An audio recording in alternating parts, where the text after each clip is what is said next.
ప్రియులారా, ప్రార్థన చేసుకుందాం. పరిశుద్ధుడా, మీకే స్తుతులు స్తోత్రాలు చెల్లిస్తూ ఉన్నాం. ఈ ప్రాతకాల ఆరాధనలో తండ్రి, మీ సన్నిధి నిత్యము మాతో ఉంచండి. ఆరాధన అంతటలో మహిమ ఘనత ప్రభావాలు మీకు ఆరోపిస్తూ యేసు ప్రభు వారి పరిశుద్ధ నామమున వేడుకొనుచున్నాము తండ్రి. ఆమేన్. ఎన్ని తలచినా ఏది అడిగినా జరిగేది నీ చిత్తమే ప్రభువా, జరిగేది నీ చిత్తమే. నీ వాక్కుకై వేచియుంటిని, నా ప్రార్థన ఆలకించుమా ప్రభువా, నా ప్రార్థన ఆలకించుమా. నీ తోడు లేక, నీ ప్రేమ లేక ఇలలోన ఈ ప్రాణి నిలువలేదు. నీ తోడు లేక, నీ ప్రేమ లేక ఇలలోన ఈ ప్రాణి నిలువలేదు. అడవి పువ్వులే నీ ప్రేమ పొందగా, అడవి పువ్వులే నీ ప్రేమ పొందగా, నా ప్రార్థన ఆలకించుమా ప్రభువా, నా ప్రార్థన ఆలకించుమా. ఎన్ని తలచినా ఏది అడిగినా జరిగేది నీ చిత్తమే ప్రభువా, జరిగేది నీ చిత్తమే. ఆపదలో నన్ను వెన్నంటి ఉన్నా, నా కాపరి నీవై నన్నాదుకొంటివి. ఆపదలో నన్ను వెన్నంటి ఉన్నా, నా కాపరి నీవై నన్నాదుకొంటివి. లోకమంతయు నన్ను విడచిన, లోకమంతయు నన్ను విడచిన, నీ నుండి వేరు చేయవు ప్రభువా, నీ నుండి వేరు చేయవు. ఎన్ని తలచినా ఏది అడిగినా జరిగేది నీ చిత్తమే ప్రభువా, జరిగేది నీ చిత్తమే.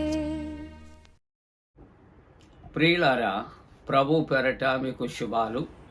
జన్మదినాలు, వివాహ దినాలు జరుపుకుంటున్న కుటుంబాలకు యేసుక్రీస్తు ప్రభు పరిశుద్ధ నామమున పండు prince and sisters YouTube channel ద్వారా శుభాకాంక్షలు తెలియజేస్తున్నా. మీ కొరకు ప్రార్థన చేస్తా ఉన్నా. మంచిదండి, మీరంతా క్షేమంగా ఉన్నారు కదా. దేవునికి వందనాలు చెల్లిందాం. ప్రకృతి వైపరీత్యాలు కలుగకుండా ప్రార్థనలు చేద్దాం. అతివృష్టి అనావృష్టి ప్రభు దూరపరచాలని ప్రార్థన చేద్దాం. ప్రియులారా, అందరము కూడా పరిశుద్ధ గ్రంథాలు తెరచి ఈ ప్రాతకాల ఆరాధన కొరకు ఏర్పాటు చేయబడిన దైవ లేఖనాన్ని కలిసి చదువుకుందాం.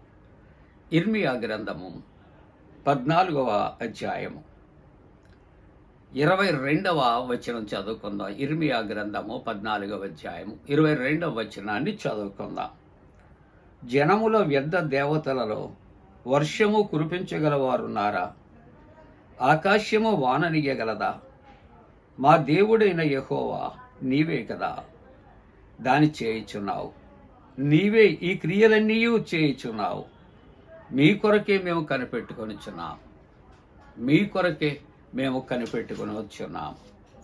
ప్రియమైనటువంటి వారలారా, ఈవేళ ఈ ప్రాతకాల ఆరాధనలో మరి యొక్క వాక్యాంశం దేవుని కొరకు కనిపెట్టుకునుట. లోకములో మానవుడు అనేక విషయాల్లో అనేక వాటి కొరకు అనేక సంగతుల కొరకు కనిపెడుతూ ఉంటాం.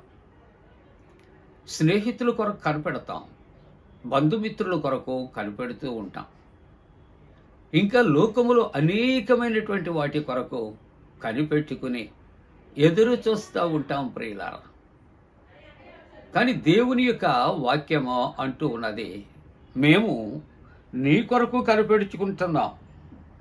నీ కొరకే, ఎందుకు నీ కొరకు మేము కనిపెట్టాలి అని అనుకుంటున్నాం అని ఆలోచన చేస్తూ ఉంటూ ఉన్నప్పుడు దేవుని యొక్క వాక్యము ఇక్కడ మనం చదువుకున్నాం. జనముల వ్యర్థ దేవతలలో వర్షము కురిపించగలవారున్నారా? ఆకాశము వాననీయగలదా? మా దేవుడైన యెహోవా నీవే కదా దానిని చేయుచున్నావు. నీవే ఈ క్రియలన్నీ చేయుచున్నావు. కాబట్టి నీ కొరకే మేము కనిపెట్టుచూ ఉన్నాం అని వారు మాట్లాడుతూ ఉన్నట్లుగా మనము చూస్తూ ఉంటున్నాం.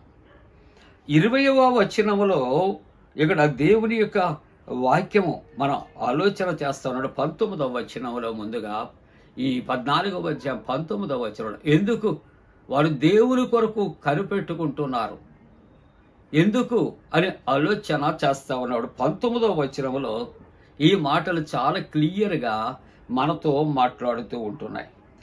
నీవు యూదాను బొత్తిగా విసర్జించితివి, సీయోనుకు అసహ్యమాయను.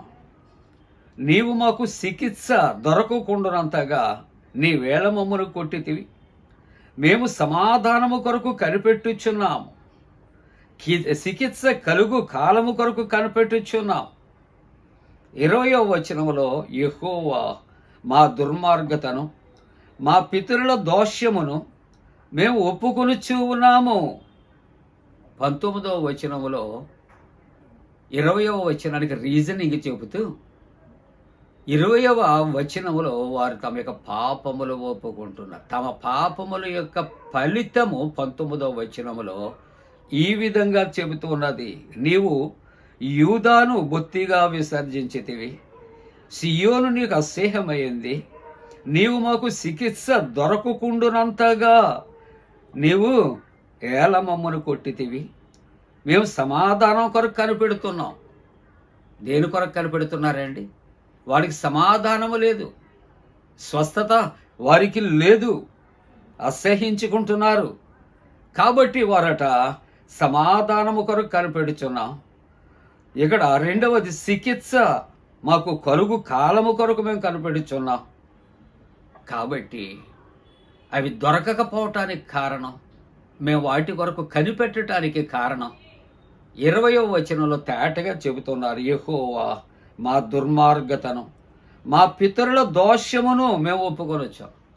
మా దుర్మార్గతను బట్టి, మా పితరుల దోషము మా మీద ఉంది కాబట్టి మేము స్వస్థత పొందలేకపోతూ ఉన్నాం, చికిత్స మాకు దొరకటం లేదు, మేమంటే నీకు అసహ్యత కలుగుచూ ఉన్నది అని ఒప్పుకోలు వారు కలిగి వాళ్ళు అంటున్నారు, నీకు విరోధముగా పాపము చేసితిమి, నీ నామమును బట్టి ఇదిగో త్రోసివేయకుము మమ్ములను, మా పాపాను బట్టయ్యా నీవు త్రోసివేయవద్దు. 22వ వచనం అంటాడు, కాబట్టి నీ కొరకు మేము కనిపెట్టుకొని వచ్చి ఉన్నాం, కాబట్టి నీ కొరకు మేము కనిపెట్టుకొని వచ్చి ఉన్నాము. ప్రియమైన దేవుని యొక్క బిడ్డలారా, మానవుని యొక్క ప్రవర్తన దేవునికి విరుద్ధముగా ఉంటే దేవుడు మానవుని ఏ విధంగా లొంగదీయాలో ఆయనకు తెలుసు ప్రియులారా. కాబట్టి ఇక్కడ వీరు కూడా అదే పరిస్థితిలో దేవుని యొక్క ఉగ్రత వాళ్ళు పొందుకుంటూ ఉన్నారు. వారు ఆశించినటువంటిది పొందలేకపోతూ ఉంటున్నారు. చివరికి వారి తప్పిదాలు ఒప్పుకుంటున్నారు, కారణము పాపము అని వాళ్ళు ఒప్పుకుంటూ ఉన్నారు. వాళ్ళట కనిపెట్టుకుంటూ ఉన్నారు. దేని కొరకంటే నీ కొరకే మేము కనిపెట్టుకుని వచ్చాం. ప్రియ దేవుని బిడ్డలారా, మనం ఏ పరిస్థితుల్లో ఈ ఉదయకాలము ఉన్నా దేవుని కనికరము కొరకు కనిపెట్టాలి, దేవుని యొక్క కృప కొరకు కనిపెట్టాలి. ఆయన కృప కలిగిన దేవుడు, కనికరము కలిగిన దేవుడు, జాలి కలిగిన దేవుడు, ఆయన దయాళుడు, ఆయన కృప నిరంతరం ఉంటుంది అని దేవుని యొక్క వాక్యం. అందుకే కుష్ఠరోగి వచ్చి అంటాడు, నీకిష్టమైతే నన్ను స్వస్థపరచు. ప్రియమైన దేవుని యొక్క బిడ్డలారా, ప్రియమైన దేవుని యొక్క బిడ్డలారా, మానవుని మీద ప్రకృతి తిరుగుబాటు చేయటానికి కారణం వార్తలు విశేషాలు వింటే అమెరికా దేశంలో 550 నుంచి 555 కిలోమీటర్ల వేగముతో గాలులట భయంకరంగా వీస్తున్నాయి. ప్రపంచంలో ఉన్న మేధావులట ఒక ఆలోచనకు వచ్చారట. వాళ్ళందరూ కలిసి ఒక కాన్ఫరెన్స్గా వారు కూడి, ఏంటి ప్రస్తుత ప్రపంచ పరిస్థితులు తారుమారైపోతున్నాయి, రేపటికి ప్రపంచం ఉంటుందా, మనం ఆలోచన చేయాలి అని ఒక తీర్మానాన్ని ప్రపంచంలో ఉన్నటువంటి జ్ఞానులు అయినటువంటి వారు, లేకుంటే రీసెర్చ్ చేస్తున్న స్కాలర్స్ అయినటువంటి వారు ఒక ఆలోచనకు వచ్చారట ప్రియుల. ఎప్పుడో లోకములో ఒక మార్పు, కానీ ఇప్పుడు అలా కాదే. సంవత్సరములో 1-2 పర్యాయాలు, అనేకమైన పర్యాయాలు భూమి ఏమైపోతుంది, ఆకాశం ఏమైపోతుంది. కారణం ఒకటే అంటున్నారు ఈవేళ. బైబిల్ పాపం అంటున్న మాట ఈ వేళటికి ప్రపంచంలో మేధావులు అంటున్నారు. దీనికి కారణం మానవుని యొక్క పాపము. అవును ప్రియులారా, దైవవాక్యము వ్యర్థము కాదు. మానవుని యొక్క పాపం దేవుని ఉగ్రతకు గురి చేస్తూ ఉన్నది. ఒక మానవునికి నీతి చెప్పటానికి లేనిటువంటి పరిస్థితి. అందుకని ప్రకృతి ఏం చేస్తుందంటే, దేవుని యొక్క చిత్తము చెప్పిన మనకు అది ఏం చేస్తుందండి, బుద్ధి చెబుతూ ఉన్నదనే మాటలు మనం జ్ఞాపకం చేసుకుంటూ ఉన్నాం. కాబట్టి ఈ యొక్క ఉదయకాలపు ఆరాధనలో నీ కొరకు కనిపెట్టుకునే వారిలో ఎవడూ సిగ్గు పొందడు. 25వ కీర్తన 3వ వచనం. నువ్వు ఎంతవరకు లోకం వరకు కనిపెట్టావా? లోకంలో ఉన్న వాటికి కనిపెట్టావా? ఇదిగో మన పైన మనం ధ్యానం చేసిన రీతిలో నీవు అది ఇది పొందుకోలేవు. దేవుని కొరకు కనిపెట్టు, నువ్వు సిగ్గుపడవు. యెషయా గ్రంథం 30వ అధ్యాయం 18వ వచనంలో, ఆయన నిమిత్తము కనిపెట్టు వారందరూ ధన్యులు. నీవు దేని కొరకు కనిపెట్టు, ఆయన కృప కొరకు మాత్రమే కనిపెట్టు, నీవు ధన్యుడు ధన్యురాలు అవుతావు. ముగింపుగా ఇక 40వ కీర్తనలో మనం చూస్తూ ఉంటున్నప్పుడు మొదటి వచనంలో, యెహోవా కొరకు నేను సహనముతో కనిపెట్టుకుంటేనే ఆయన నాకు చెవి యొగ్గి నమ్మర ఆలకించాను. పైన 19, 20, 22 వచనాల్లో మనం చూస్తూ ఉన్నాం. తీవ్రతకు కలిగిన కారణం పాపమే. వారి వ్యాధి నిర్మూలము కాకపోవటానికి, చికిత్స లేకుండా ఉండటానికి కలిగిన కారణం వారి పాపమే. కాబట్టి మేము ఇదిగో నీ కొరకు కనిపెట్టుకున్నాం. ఈ ఉదయకాలపు ఆరాధనలో ఆరాధిస్తున్న ప్రియమైన దేవుని బిడ్డలారా, మన జీవితాల్లో ఏది పొందలేకపోతున్నామో, ఏదైతే మన మీద దాడి చేస్తుందో వాటన్నిటినీ కూడా దూరపరుచుకోవాలి అంటే మనం ఆయన కృప కొరకు కనిపెడదాం, ప్రార్థన చేద్దాం. దేవుడు దీవించునుగాక. ఆమేన్. ప్రార్థన. పరిశుద్ధుడా నీకు వందన. లోకములు అనేకమైన వాటి కొరకు నాయన అవసరత లేకపోయినా కనిపెట్టుకుంటాం. కానీ సృష్టికర్త జీవాధిపతి మా జీవితంలో నీ కొరకు కనిపెట్టడం నేర్పించాడు. జన్మదినాలు, వివాహ దినాలు జరుపుకుంటున్న కుటుంబాలను ఆశీర్వదించాడు. పరీక్షల కొరకు సిద్ధపడుచున్న బిడ్డలు, ఉద్యోగాల కొరకు సిద్ధపడుచున్న బిడ్డలు, ఇంటర్వ్యూస్ కొరకు సిద్ధపడుచున్న బిడ్డలు, సంతానము కొరకు ఎదురు చూస్తున్న బిడ్డలు, ఆయన వారందరికీ కూడా జయము కలుగుచ్చే యేసు నామమున వేడుకొంచున్నాం తండ్రి. ఆమేన్.